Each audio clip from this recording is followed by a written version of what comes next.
大家好，欢迎来到大家的二维大吉相信在座的各位啊，小时候都玩过一些角色扮演的宫廷戏码，比如说你演宫女，我扮演皇帝啊；你扮演太监，我扮演太监总管；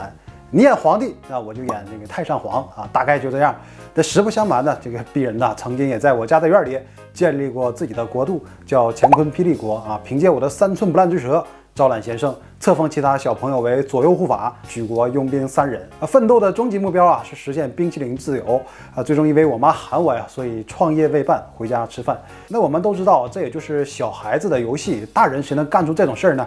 你还别说，上世纪80年代，真就有人以大唐为模板，建立了一个封建帝制国家，叫万顺天国。自封皇帝的叫李成福，他建国在河南嵩县，定都陕西西安但是因为经费不足，从来都没有去过，举国拥兵10多人。李成福的建国之路可以说是非常的艰辛，结局也让人心疼，最终是被3位民警一举歼灭。那接下来我们就把这个故事展开讲解一下。虽然图片和影像资料匮乏，但是这对我都不是问题。那有请本视频的男嘉宾李成福。李成福，河南省南阳南召县农民，自幼父母离异，是由叔叔养大的。中学毕业后返乡务农，并学习八卦和风水之术，掌握了一些风水知识，能说会道，很快就成为了一名全职的风水先生。那种地是不可能种地了，所以说生活的来源很不稳定，也就没有谈过什么女朋友。一晃都34岁了，还在打光棍，这在当时是很少见的。后经人介绍，认识了一位已经离异还带小孩的女子，互相了解过后呢，双方都很满意。李成福就选择了一个良辰吉日准备成亲，也憧憬了一下往后的生活。最终在李成福的不断努力之下，这名女子顺利的嫁给了李成福的弟弟。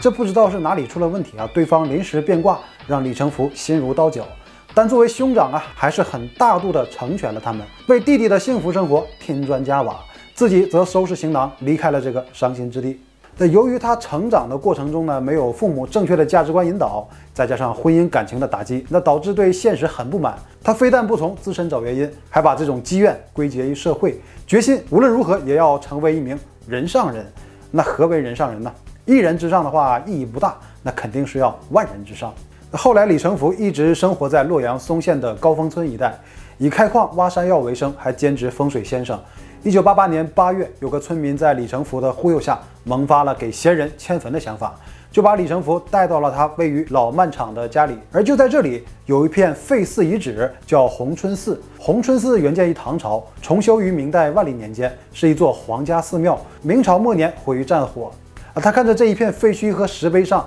万历重修的碑文，他想起了大唐盛世突然就来了感觉。自己明明一表人才，却难有作为，那一定是社会出了问题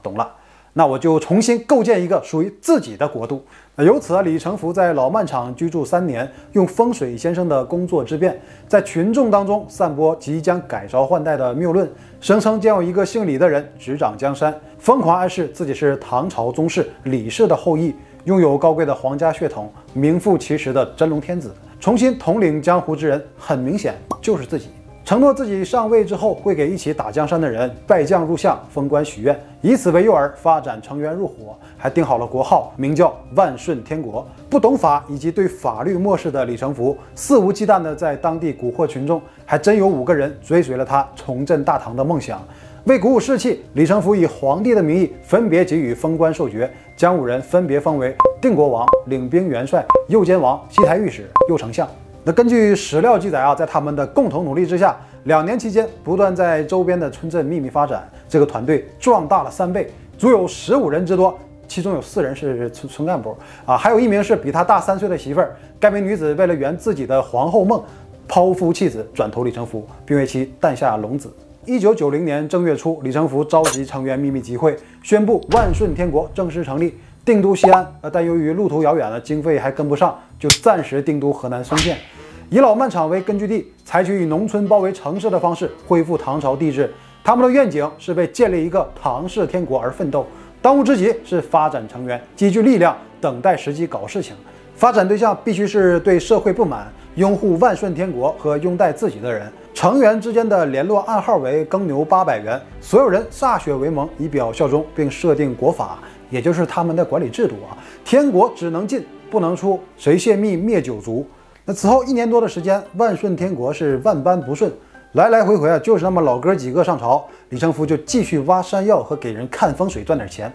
那心想这不对啊，一定是哪里出了问题。有一天幡然醒悟啊，你看这个古代啊都有庙宇为国祈福啊，而自己根据地的寺庙还是一片废墟啊，没有神灵的庇佑，怎么可能国运昌盛呢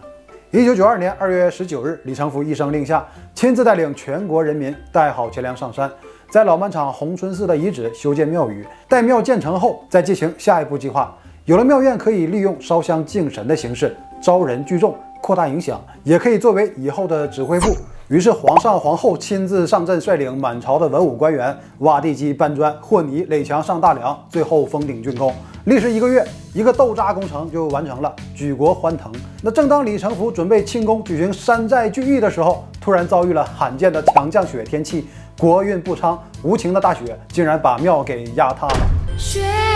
一片一片一片一片，拼出你我的缘分。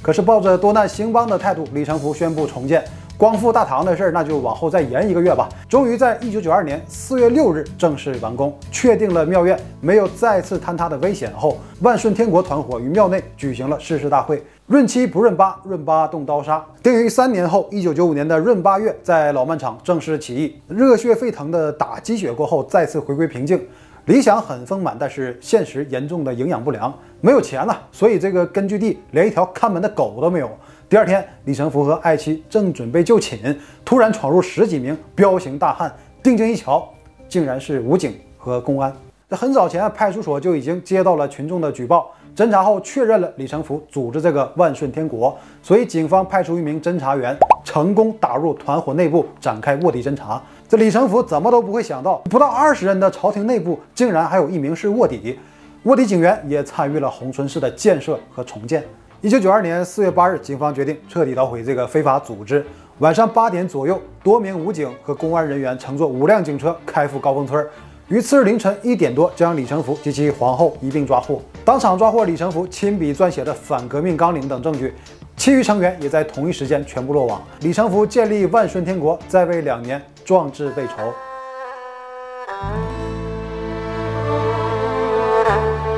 但是万顺天国并没有就此覆灭，还有一些散落在民间的余孽。这帮人是自命丞相，又立李成福的儿子李玉明为帝。新帝即位，可是年龄太小，尚不懂人事，所以李成福情妇就作为太后垂帘听政，拥兵8人，自备武器铁锹、大锄头，开始着手修建皇宫。但是因为没有钱呢，改成盖了一间瓦房。最终在一次人口普查中被发现了端倪，被3位民警镇压了全国人口，并一举端灭。至此，李成福光复大唐最后的希望也彻底被断送。那在现在看来，人们会觉得这是一个笑话，但在当时已经严重的影响了正常的农业生产，放任发展下去的结果势必会影响当地的经济。之所以在那个年代经常会出现各种奇葩土皇帝，就是因为这些人总想着一些歪门邪道，抓住了当时的信息传播不通畅和乡村的民众文化水平有限以及盲目从众的心理。这些土皇帝的表象背后，实质上是一些对社会不满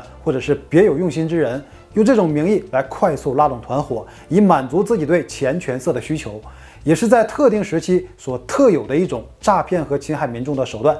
无法饮到前人之水，也无法借到后人之光，我们自给自足，所以我们所处的时代就是最好的时代。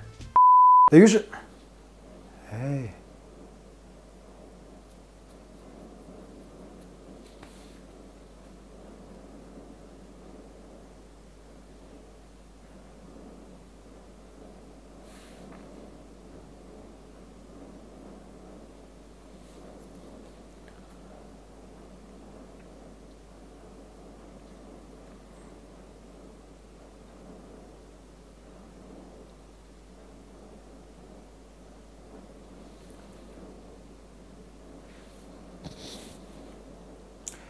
这多少响的呀？这是啊！